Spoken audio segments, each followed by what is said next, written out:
All right, we are back with your favorite podcast show of the week. This is Location Weekly, and it's episode number 457.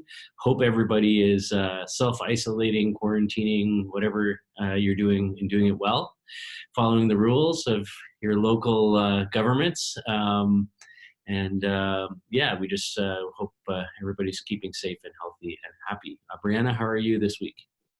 I'm, I'm hanging in there. I'm doing pretty good. I just decided today, like, I needed to put on some red lipstick, even though it's just going to make me feel like somewhat normal. But yeah, I mean, we've been doing good. We are all still, hanging out in the house and outside of the house, just trying to get in some exercise time, keep my mind, fresh as possible. And yeah, I mean, and getting used to working from home as the new normal with kids in the house. So all new adjustments, but we're getting there. I think we're doing pretty good. How's your family hanging in there? Yeah, we're doing good. Yeah, I mean, just lots of together time, a lot of walks and puzzles and games and reading and cooking and stuff like that. I even baked bread last week, like super. Yeah, Wow. I know, it's weird. Um, so yeah, but it's been good. It's been good so far. No big complaints or issues. So Yeah, it's not all bad, right? There's not all bad. Like time to slow down a little bit and be with the ones you love is exactly. not Yeah, I always a think we'll bad all come thing. out of this much more connected to our loved ones. So yeah, for good or bad.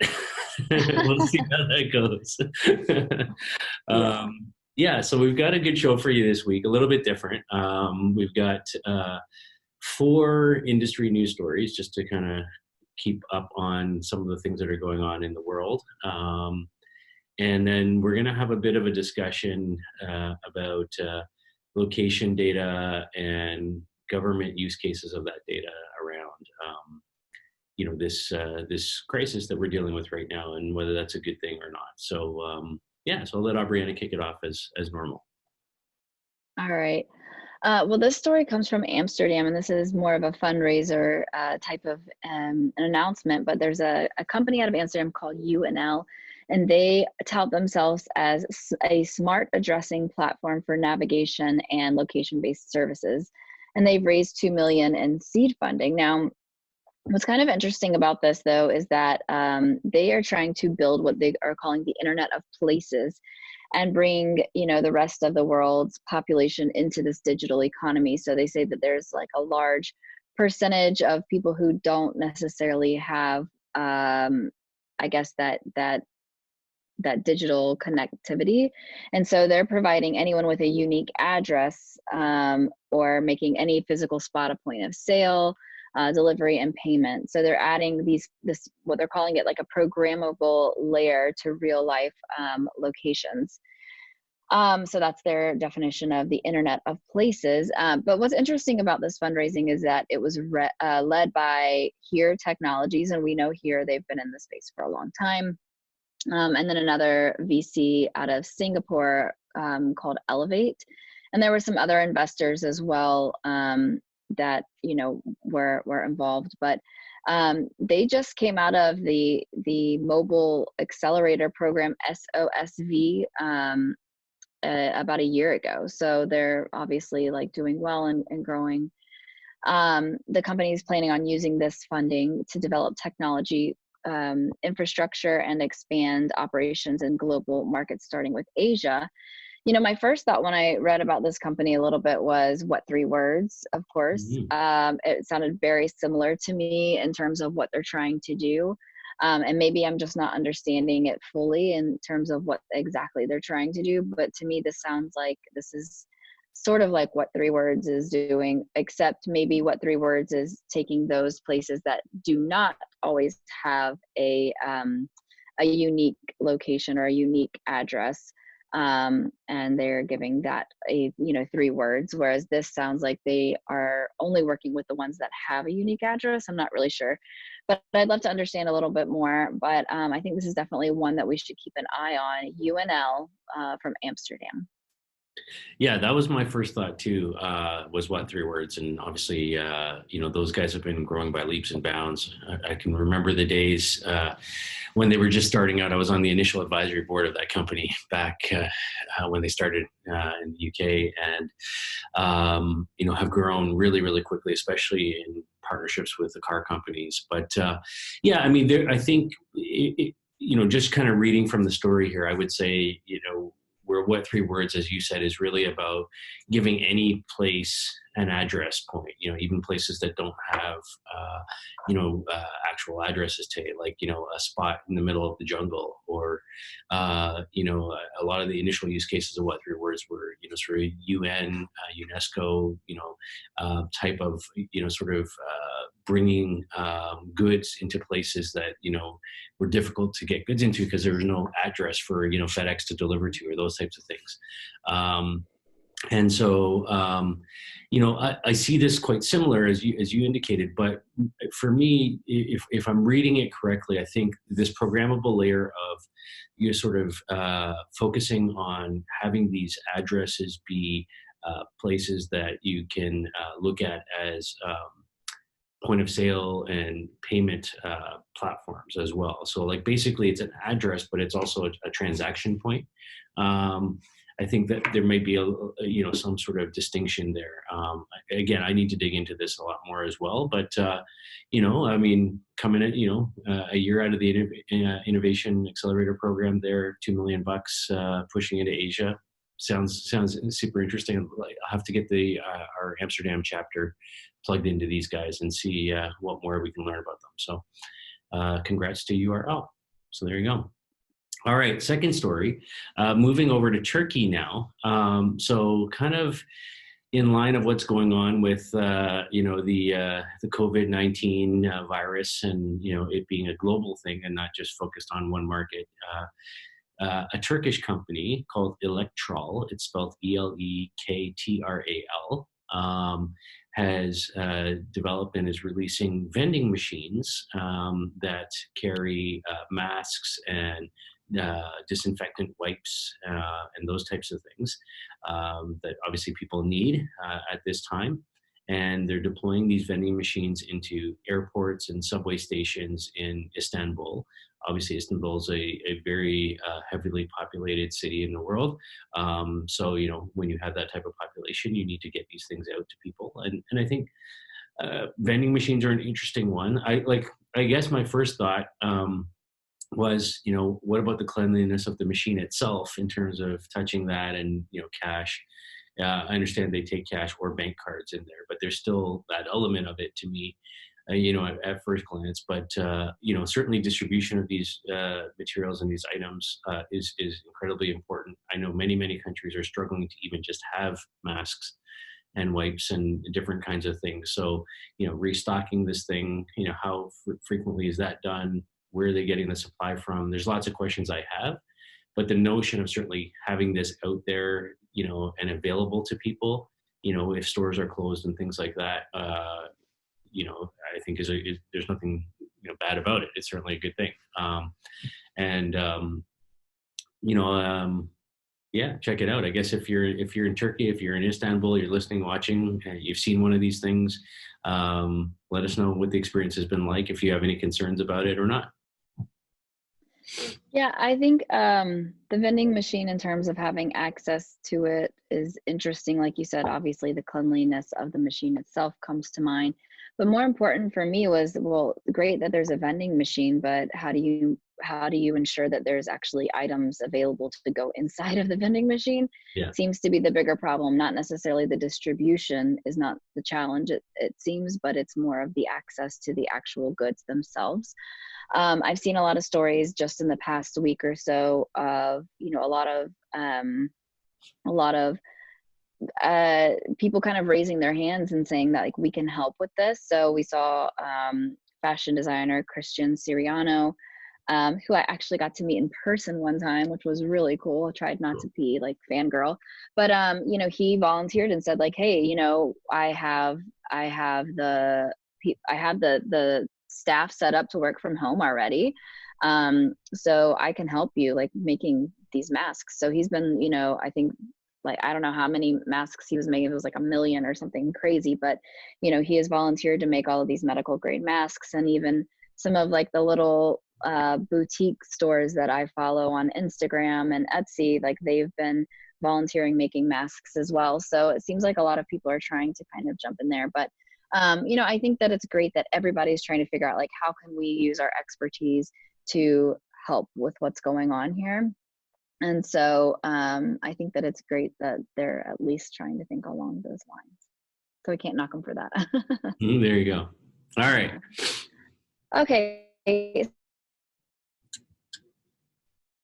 Epicenter of the coronavirus outbreak.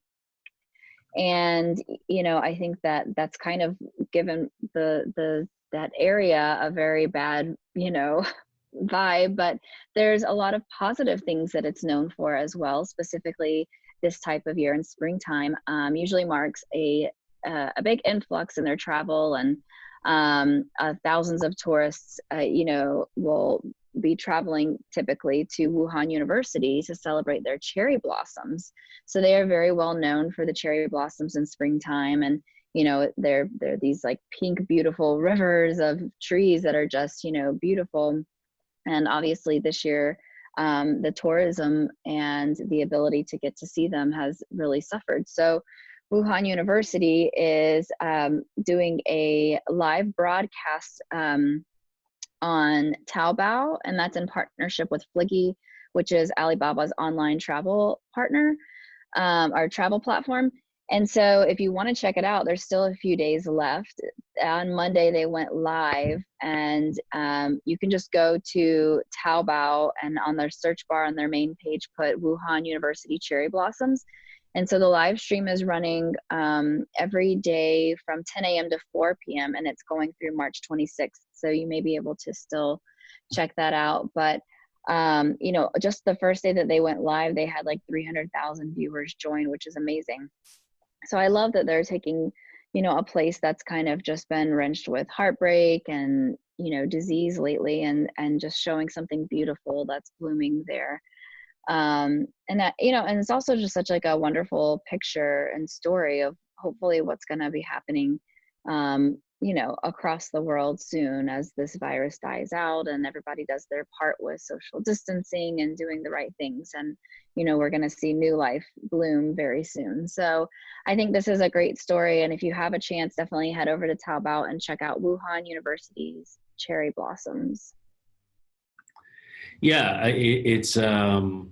it's a great time of year in that part of the world for this type of absolutely beautiful thing. I know 2 years ago we had a LVMA event in Tokyo, and Tokyo similarly at this time of year also is well known for their cherry blossoms, and happened to be there right during that time. Incredibly beautiful thing to see. I love that they've found a way to still bring this to people, even though people can't go there right now. And the good news is I heard this morning on the news on the way in that they're going to be lifting at midnight tonight the sort of the quarantine on Hubei province, which is where Wuhan is. And then Wuhan itself, they're aiming, I think it's April 6th or 7th, to lift that city out of that because the cases are dying off. Things are moving in the right direction. All encouraging signs there. A beautiful thing to see. Check it out online. Go give them some love there. And, it's something to brighten your day. So there you go. Take a look at the cherry blossoms in Wuhan. Okay, our final story for this week is about an Israeli startup called Noveta, Noveta. They have an interesting technology that they call smart audio bubbles. And they think it's a technology that can really work well in the world of digital signage. And they're still sort of in development and piloting this sort of technology from an R&D perspective.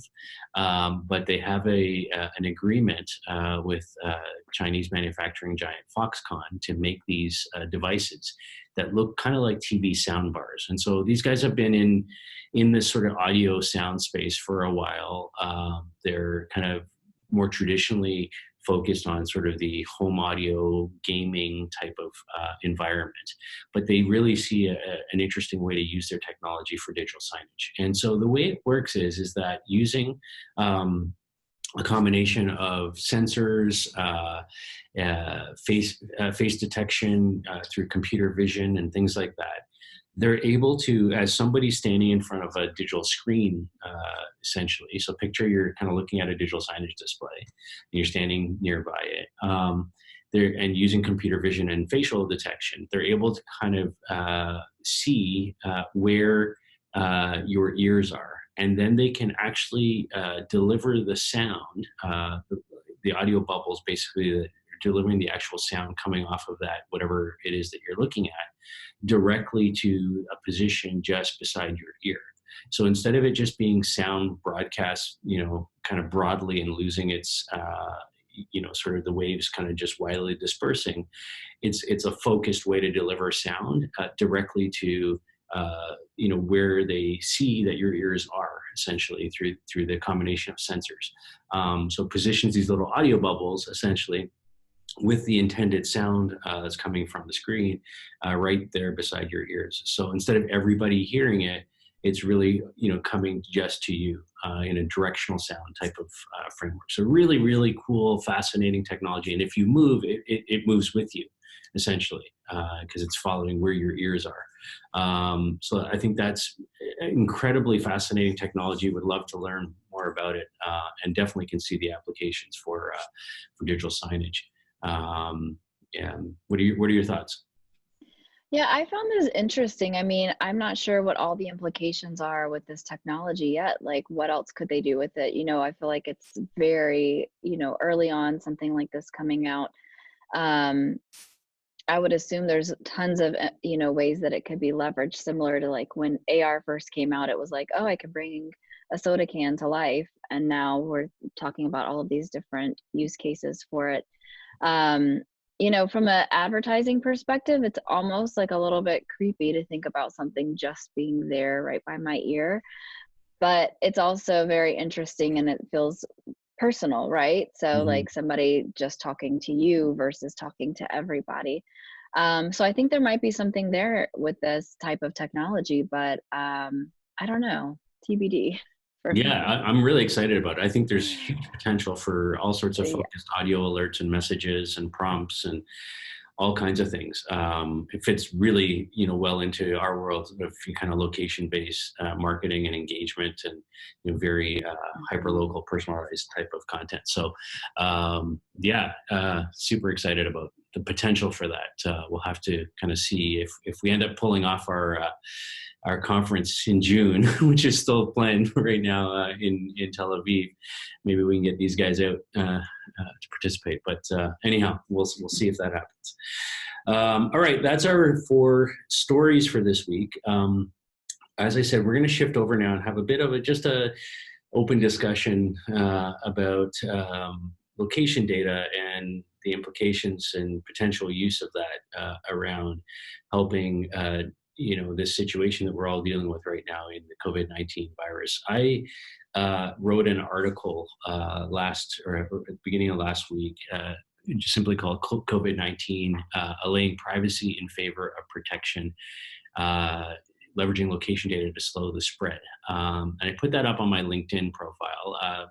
So if you're listening, following, go to my LinkedIn, you can find it there.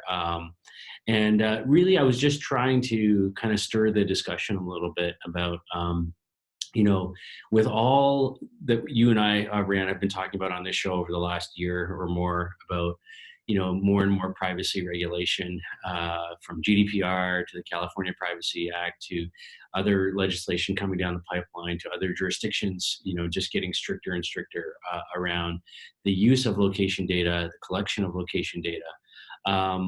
I was wondering, as I was watching a lot of the announcements coming from government leaders, especially here in North America, about enacting war measures type of acts and policies and frameworks, getting manufacturers to shift production lines over to making masks and sanitizer and other kinds of things, ventilators and so on, emergency economic stimulus and other things going on. Even on the healthcare side in the U.S., waiving of HIPAA compliance regulations, which is all about privacy of people's health records, so that medical personnel and staff can actually just help people that are in need right now and not have to deal with a lot of the regulatory red tape around that.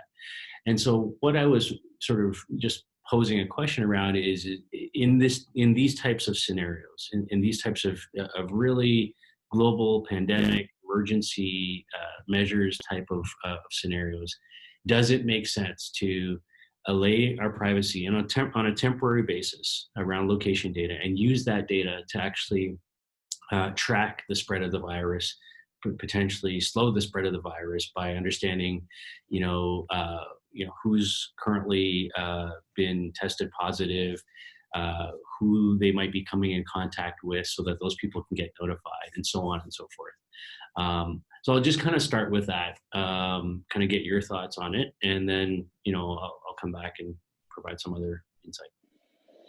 Yeah, I think that, as consumers, we want to really safeguard and hold tight to our privacy. But when there's situations like what we're dealing with right now, and the spread of a virus that's happening rapidly, and even if you don't know that people around you have been infected or that yourself has been infected, I think that we have an asset that is very valuable to us, and it's the fact that most of us have a phone and a device that follows us around and is on us at all times.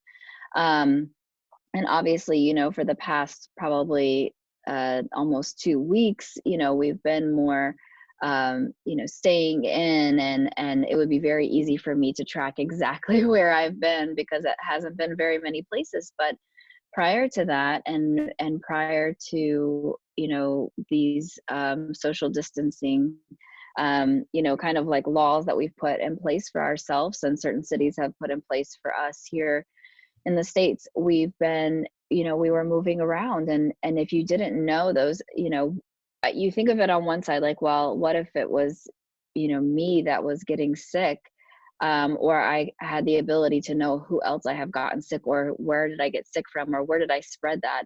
I think all of us see the value there, right? There's no way that you can deny that. And even from maybe an anonymous standpoint, it doesn't necessarily matter that it's me, Abriana Lopez, that maybe received the sickness from someone or gave it to someone.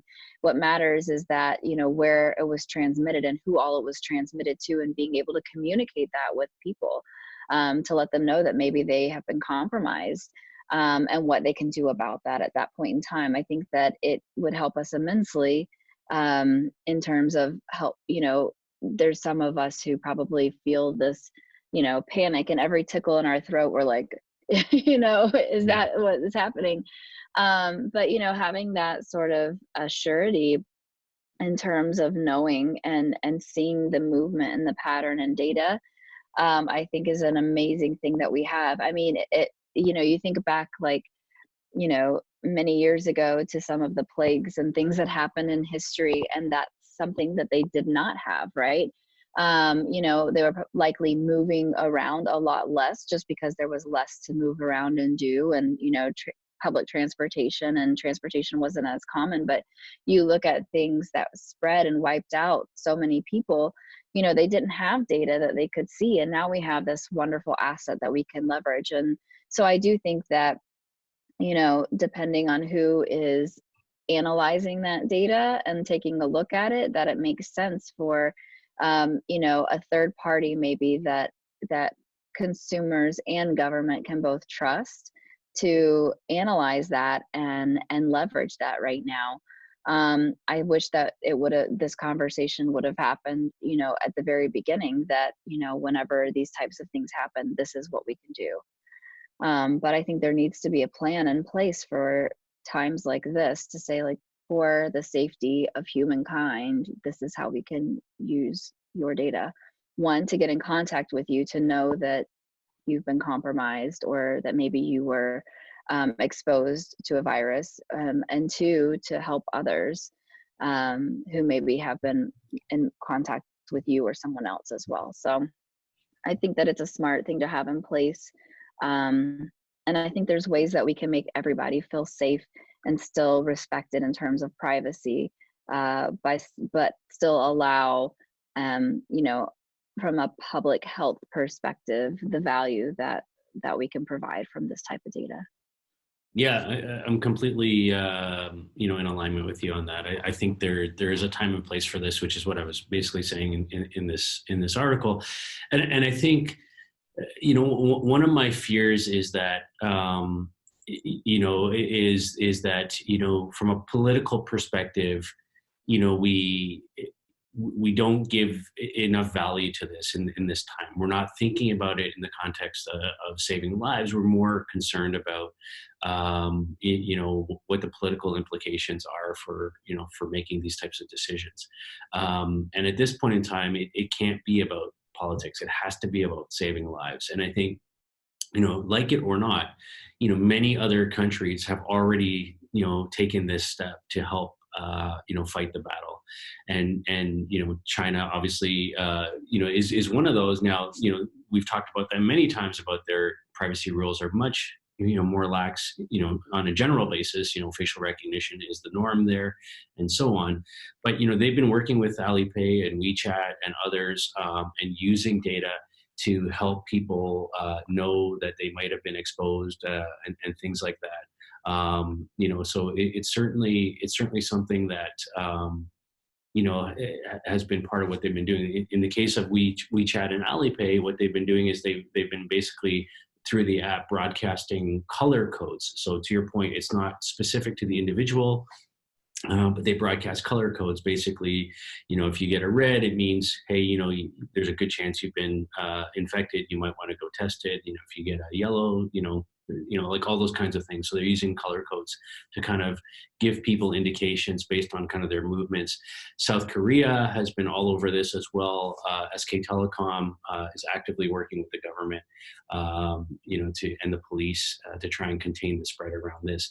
Probably one of the best cases in terms of success so far has been Taiwan.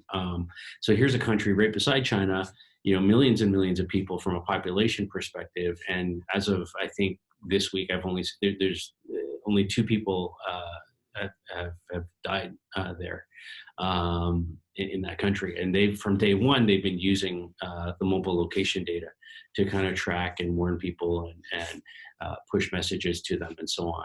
And even the Israeli government last week passed a law to allow the use of location data. And Israel is one of those countries that, typically, kind of has been quite strict on this type of thing. So the U.S. government says they're talking to Amazon and Google and Apple and Facebook about this, in trying to come to some sort of scenario where they can use data in partnership with the CDC.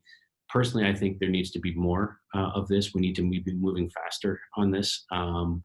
In the same way that they can relax the HIPAA laws, we need to jump on this. But that's just my opinion. I think the other sort of sidebar related to this is that, I want to applaud some of our members, and by no means am I aware of all of them, but certainly companies like Unicast, SafeGraph, and others have been opening up their data platforms to anybody who wants to use them in a non-commercial basis, relative to something to help alleviate the pressure on the spread of this virus as well. So there's certainly companies out there in our world who are making their data sets available, for research and for other companies to use this right now, and aren't holding back from that. So kudos to those types of companies as well. Any last thoughts from you? No, I mean, I think that if somebody asked me like, "Hey, can I have all of your location data over the past 2 months so that we can help rule out who you've been in contact with or where things may have spread?" I mean, I'm gladly like volunteering. I volunteer to do that, and I think that most of us would. I don't think there's too many people who would be wary of doing that, especially if it's an anonymous as a whole, right? Like you Yeah. mentioned, like there's a way to do this with anonymity. um and in essence, that's what like your unique identifier or advertising ID does for you. Is it's not you, it's just a unique code to your device. So I think that, if I think that there's a great way to do that. And obviously, I think the caveat should be like at the end of this, like we can sunset that data, and not have to use that again, or we can only leverage it in these ways. But I don't think there's any reason or hesitancy from you know Yeah. So that's it. set of people. Yeah. I So think that everybody wants to be safe and they want to know. So Yeah, so take a look at the article on my LinkedIn post there for listeners and watchers out there, and would love comments on it. Feel free to write comments, good or bad, your thoughts, whether you think what we're talking about makes sense or doesn't. Feel free to reach out to us on social media platforms all over the place: Instagram, Twitter, Facebook. We're on all of those things. Of course, we'll be back next week with yet another show for you. We thank you, obviously, for listening and watching. You've been listening to episode number 457 of Location Weekly. Aubriana, stay safe, be well. We'll see you next week. Keep the red lipstick going. Yeah, we'll talk soon. take care, guys. Bye. Bye.